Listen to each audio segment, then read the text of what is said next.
Ajabara prison ayella mamna ay pouvoir ta mamna ay reko aletina na kana sigi pouvoir kan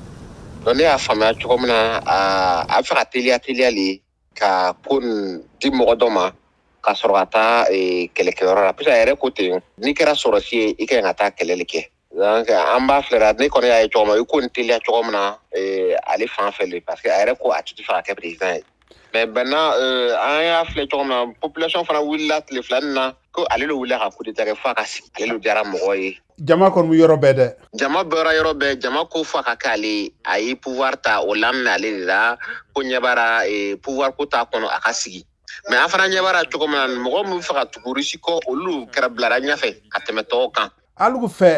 a bɛ Rusi kuma ni faamuya cogo jumɛn mɔgɔ caman bɛ yɔrɔ bɛɛ la ko bɛ Rusi fɛ o bɛ Rusi fɛ alu b'a faamuya cogo jumɛn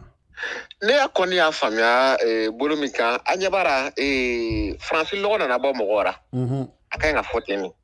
gɛlɛya b'i ra n'i bɛ dɛmɛ yalala ni mɔgɔ min tu ko a b'i dɛmɛ a mana se k'i dɛmɛ i fɛ ka taa mɔgɔ wɛrɛ fan fɛ mɔgɔ ko bi o tɛ Faransi fɛ olu ka miiriya ra parce que o y'a ye Rusi le taara ka taa Mali dɛmɛ Rusi taara ka taa Centrafrique dɛmɛ mɔgɔ ka miiriya ra o y'o dɛmɛ cogo min na o bɛ bɔra nɔgɔ ra dɔɔni dɔɔni donc bɛɛ ka miiriya ra yan yɔrɔ fana n'an taara Rusi fan fɛ ko Rusi bɛ se ka Burkina dɛmɛ ka bɔ nɔgɔ ra n'o b'a fɔ ko Rusi Mali dɛmɛ ou bien Centrafrique dɛmɛ Rusi yɛrɛ ka kɛlɛkɛdenw tɛ Mali la ou bien Centrafrique la a kɛra komi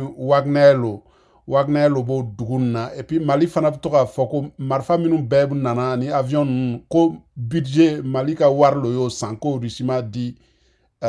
gansan est-ce que mɔgɔw tɛ trompera dɛmɛ ko nin na Ajabara ni kɛlɛ bɛ yen an b'olu wele ko guerre de communication fana kɛlɛ bɛ yen c'est-à-dire kuma cogo ale kɛlɛ bɛ yen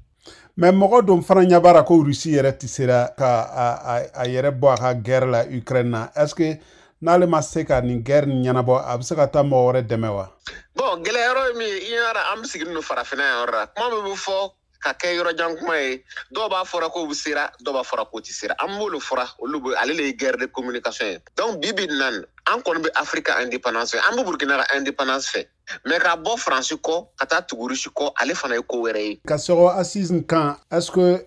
ale tile fila nin a bɛna labɔri kɛ ka assise ɲɛnaman kɛ yan tile fila kɔni sa o ko premier jour charte de la transition o bɛna ale le kuma kɛ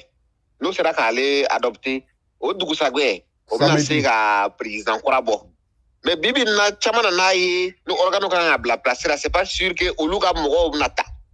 o ma lara k'olu ka mɔgɔw bɛna ta donc a kɛra cogo min na o b'ale kuma ninnu sɛgɛsɛgɛra minnu larara k'olu ka bɔ bɛ se ka k'a kan olu fɛ an ka kɛ minnu lantara k'o ka bɔ bɛna k'a ra olu ko n'o ka tile fara tile dɔ damani fara kan